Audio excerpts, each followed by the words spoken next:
Welcome back to Historic Investments. Today what we're going to do is take a look at the second variation of the P49 pistol. For those who have tuned into this channel previously, we know we did a careful view of the first variation, the high polished P49, but then what happened?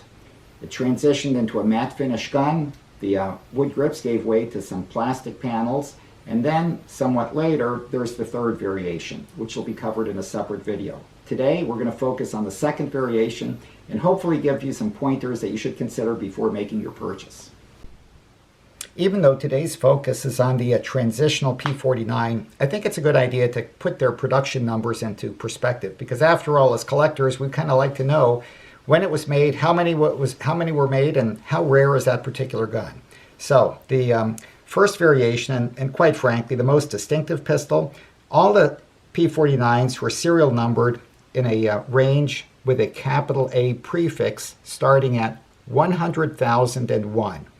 The first variation gun was numbered from 100,001 to 109,710. Basically 9,710 first variation pistols were made. Second variation guns were numbered consecutively. So it's A 109,711, and production continued sequentially to A 120,500. Third variation guns, the most common, A 120,501 to just over 213,000. I think those numbers, at least for me, are difficult to remember. So what are your kind of rule of thumb numbers? Basically 9,700, 13,000, and 93,000. Good numbers to keep in mind. At this point, let's just focus on the transitional pistol.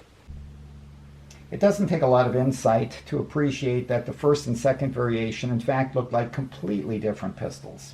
The first variation is high polished, and as mentioned, the serrated wood grips have given way to plastic grips, but for the most part the markings are identical.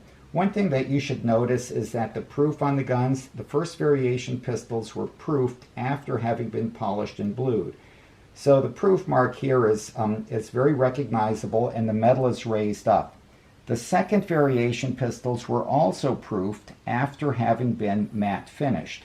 But this takes a little bit more expertise and effort to look at. You really have to look inside the proof. The proofs tend to have been struck a little bit lighter. The edges are not as pronounced, but if you look inside the proofs at the very edges, you should see some bared metal, which is very similar to the kind of proofing that you see on the Colt 1911As and the 1903 military models. As was true for the first variation pistols, when the guns were deaccessioned, they were marked with a P, and again, as mentioned in the previous video, the P can be seen in a number of locations. In this first variation gun, you see it on the left side of the trigger guard. In this transitional pistol, you see it right here, hopefully you can see it focused, on the front of the trigger guard. But it's been seen on the left side of the trigger guard and also on the front of the slide. As was true for the first variation guns, there are only 4 components that were serial numbered.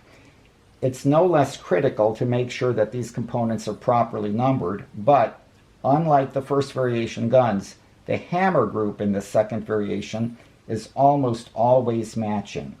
In concert with the finish change, SIG also made a change in the hammer group so that all of these hammers do have a half cock. So now let's move away from the first variation gun and just focus entirely on this second variation pistol. As was true for all of the P49s that were issued to the military, the safe and fire markings were marked with a little bit of an off-white F or off-white S and a red F for fire. The full serial number appears on the left side of the slide, the left side of the frame, and also on the barrel.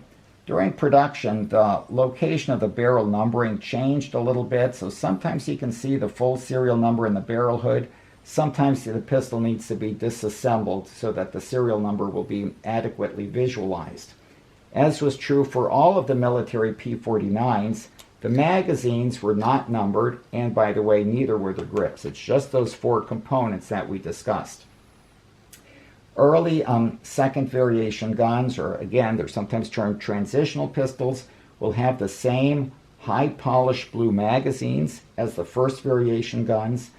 The later production second variation pistols will have matte finish magazines, as was carried through to the end of production. So at this point, let's disassemble the pistol and show which other components should be matching.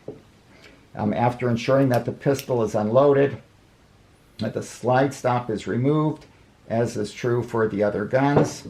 We'll remove the slide stop right now, move the slide off the frame,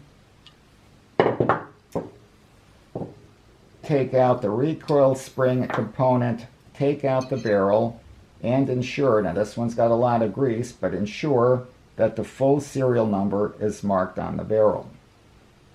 The other thing that we should do is to then take out the hammer assembly, and again, you can just get a little bit of pressure and just nudge it out of the frame. There we go. And again, look in the location right here, and hopefully, again, this is got a little bit of grease on it, but hopefully you can see that in this case the last 5 digits match the serial number of the pistol. Although part of the disassembly usually entails removing the grips, it's really not necessary. As mentioned, none of the P49s have got numbered grips. What you should do is just look and make sure that the condition of the grips matches the condition of the pistol. One thing that I should point out is that the early transitional pistols will have the grips secured with separate screw escutcheons. In later guns, the separable escutcheons have been replaced with integral escutcheons. And here, maybe what I should do is to let me point out the difference. Here again is a first variation pistol. You can see that here is the grip screw, and here's a separate escutcheon that helps it to secure better to the wood panel. And again, in the early transitional guns, escutcheons are separable.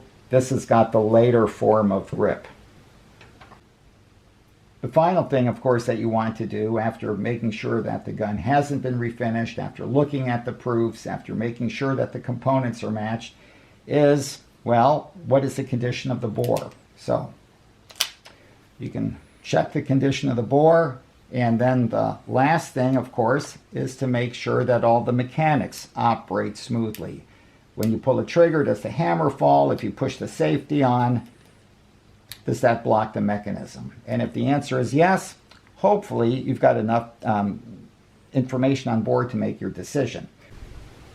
Thank you once again for having tuned into Historic Investments. Hopefully after listening to this video, you picked up a few pointers on the second variation or transitional P49. Good collecting. We'll see you later.